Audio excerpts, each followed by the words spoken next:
ഏറ്റവും പ്രധാനപ്പെട്ട ചോദ്യം ഏതാണ്? ഏറ്റവും കൂടുതൽ തവണ ചോദിച്ചിട്ടുള്ള ചോദ്യം ഏതാണ്? Here we go. Hello once again, welcome back to Plus Line. ഇന്ന് വീഡിയോ ഡിസ്കസ് ചെയ്യാൻ പോകുന്നത് +1 ജോഗ്രഫിയുടെ ക്രിസ്മസ് എക്സാമിന് നിങ്ങൾ ഉറപ്പായും പഠിച്ചിരിക്കുന്ന ഏറ്റവും പ്രധാനപ്പെട്ട ചോദ്യങ്ങൾ ഇറങ്ങിയാണ് നോക്കാം. വീഡിയോയിലേക്ക് പോകുന്നതിന് നമ്മുടെ ചാനലിൽ സബ്സ്ക്രൈബ് ചെയ്തിട്ടുണ്ടെങ്കിൽ തീർച്ചയായും ചാനൽ സബ്സ്ക്രൈബ് ചെയ്യുക. കാരണം നിങ്ങളുടെ +1 +2 എക്സാമിന് ആവശ്യമുള്ള എല്ലാ സബ്ജക്റ്റിന്റെയും most important questions, previous questions, chapter series, 1 mark questions കൂടാതെ ലൈവ് ക്ലാസ്സിന് തികച്ച സൗജന്യമായി നിങ്ങളിലേക്ക് എത്തിക്കണം. വീഡിയോ ഡയറക്ഷൻ നിങ്ങളുടെ അഭിപ്രായങ്ങൾ, നിങ്ങളുടെ സംശയങ്ങൾ നിങ്ങൾ കമന്റായി കൊടുക്കുകയും ഈ ഒരു വീഡിയോ നിങ്ങൾക്ക് ഹെൽപ്ഫുൾ ആയിട്ടുണ്ടെങ്കിൽ തീർച്ചയായും നിങ്ങളുടെ ഫ്രണ്ട്സിലൂടെ ഷെയർ ചെയ്യാൻ നേരെ വീഡിയോയിലേക്ക്. First question, compare the Himalayan rivers and peninsular rivers based on their place of origin, nature of flow, age, catchment area. അതായത് ഹിമാലയൻ നദികൾ ഉപദ്വീപീയ നദികളിൽ നിന്നും പല രീതിയിൽ വ്യത്യസ്തപ്പെട്ടിരിക്കുകയാണ്. അപ്പം താഴെ തന്നിരിക്കുന്ന സൂചകങ്ങളുടെ അടിസ്ഥാനത്തിൽ ഒഴുക്കിന്റെ സ്വഭാവം, അതുപോലെ തന്നെ പ്ലേസ് ഓഫ് ഒറിജിൻ ഉത്ഭവസ്ഥാനം, കാച്ച്മെന്റ് ഏരിയ വൃഷ്ടിപ്രദേശം, നേച്ചർ ഓഫ് റിവർ നദിയുടെ സ്വഭാവം, ഏജ് പ്രായം തുടങ്ങിയവയെല്ലാം അടിസ്ഥാനമാക്കി നദികളെ തമ്മിൽ താരതമ്യം ചെയ്ത് എഴുതാനാണ് ചോദിച്ചിരിക്കുന്നത്. അപ്പൊ ഇത് 8 മാർക്കിന് മുൻവർഷം ചോദിച്ച ചോദ്യമാണ്, ഇമ്പോർട്ടന്റ് ആണ്, നന്നായിട്ട് പഠിക്കുക. Second question, land of India is characterised by great diversity in its physical features. Identify the physiographical divisions of India and explain peninsular plateau. ഭൗതിക പ്രത്യേകതകളിൽ ഉള്ള വൈവിധ്യത്താൽ സവിശേഷമാണ് ഇന്ത്യ. ഇന്ത്യയുടെ ഭൂപ്രകൃതി വിഭാഗങ്ങൾ കണ്ടെത്തുക. ഉപദ്വീപീയ പീഠഭൂമിയെക്കുറിച്ച് എക്സ്പ്ലെയിൻ ചെയ്ത് വിവരിച്ച് എഴുതേണ്ടതാണ്. 6 മാർക്കിന് ചോദിച്ച ചോദ്യമാണ്. Third question, give an account on the formation of the northern plains of India. Mention their zones and subdivisions, explain them. അതായത് ഉത്തര മഹാസമുദ്രത്തിന്റെ രൂപീകരണവും വിശദമാക്കി എഴുതേണ്ടതാണ്. അതുപോലെ തന്നെ ഈ സമതലത്തിന്റെ ഉപവിഭാഗങ്ങൾ ഏതൊക്കെയാണെന്നും എക്സ്പ്ലെയിൻ ചെയ്ത് എഴുതുക. 6 മാർക്കിന് ചോദിച്ച ചോദ്യമാണ്. Next question, explain the mechanism of formation of the following means. താഴെ പറയുന്ന കാറ്റുകളുടെ രൂപീകരണ പ്രക്രിയ വിശദമാക്കാനാണ് പറഞ്ഞിരിക്കുന്നത്. 6 മാർക്കിന് ചോദിച്ച ചോദ്യമാണ്. ലാൻഡ് ആൻഡ് സീ ബ്രീസസ്, കരക്കാറ്റും കടൽക്കാറ്റും, അതുപോലെ തന്നെ മൗണ്ടൻ ആൻഡ് വാലി ബ്രീസസ്, പർവ്വതക്കാറ്റും താഴ്വരക്കാറ്റും. അപ്പൊ ഇത് രണ്ടും എന്താണ് എക്സ്പ്ലെയിൻ ചെയ്ത് എഴുതേണ്ടതാണ്. 6 മാർക്കിന് ചോദിച്ച ചോദ്യമാണ്. Next question, tropical cyclones are violent storms that originate over oceans in tropical areas, explain.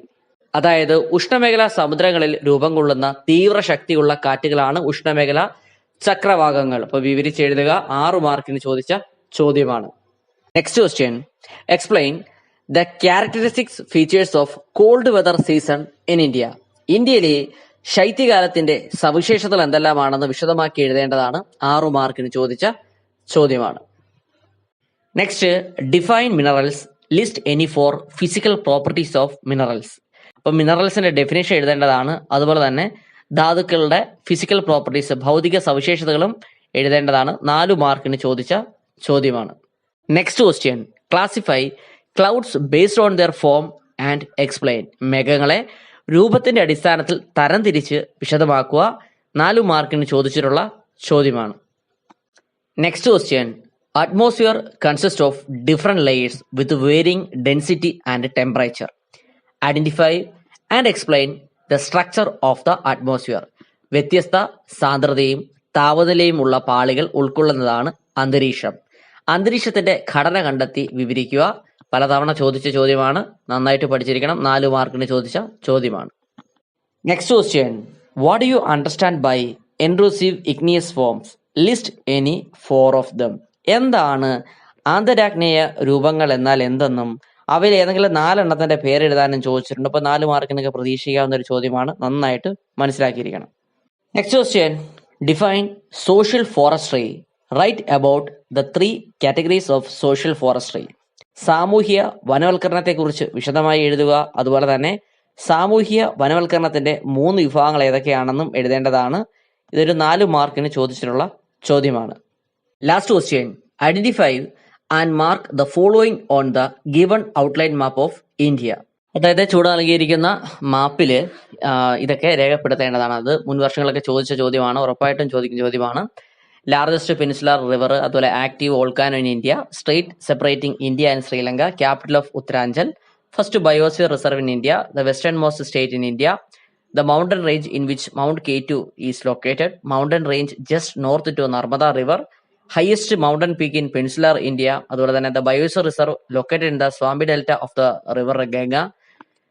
അതുപോലെ തന്നെ the major river flowing through the desert region of India. അപ്പൊ ഇതെന്താണ്, മാപ്പ് നന്നായിട്ട് മനസ്സിലാക്കിയെങ്കിൽ മാത്രമേ ഈ ഒരു ക്വസ്റ്റൻ നമുക്ക് അറ്റൻഡ് ചെയ്യാൻ പറ്റത്തുള്ളൂ. അപ്പൊ നല്ല രീതിയിൽ മാപ്പ് മനസ്സിലാക്കി പഠിച്ചിട്ട് വേണം പോകാൻ. ഷുവറായിട്ട് വരുന്ന ക്വസ്റ്റൻ ആണ്, ഇമ്പോർട്ടന്റ് ആണ്. ഓക്കെ, ഇന്ന് നമ്മൾ ഡിസ്കസ് ചെയ്തത് +1 ജോഗ്രഫി. എക്സാമിന് നിങ്ങൾ ഉറപ്പായും പഠിച്ചിട്ടുണ്ട് ഏറ്റവും പ്രധാനപ്പെട്ട ചോദ്യങ്ങളാണ്. അപ്പോൾ ഇതുമായി ബന്ധപ്പെട്ട സ്റ്റഡി മെറ്റീരിയൽ നിങ്ങൾക്ക് ആവശ്യമാണെങ്കിൽ ഡിസ്ക്രിപ്ഷനും അതുപോലെ കമന്റ് ബോക്സിലും വാട്സ്ആപ്പ് ടെലിഗ്രാം ഗ്രൂപ്പിൽ ലിങ്ക് ഞാൻ കൊടുത്തിരിക്കാം. അവിടെ ജോയിൻ ചെയ്ത് നോട്ട്സ് കളക്ട് ചെയ്യാനാണ്. അപ്പോൾ പുതിയൊരു വീഡിയോയുമായി വീണ്ടും കാണാൻ. It's me Vivek Vijayan signing out. Okay, thank you.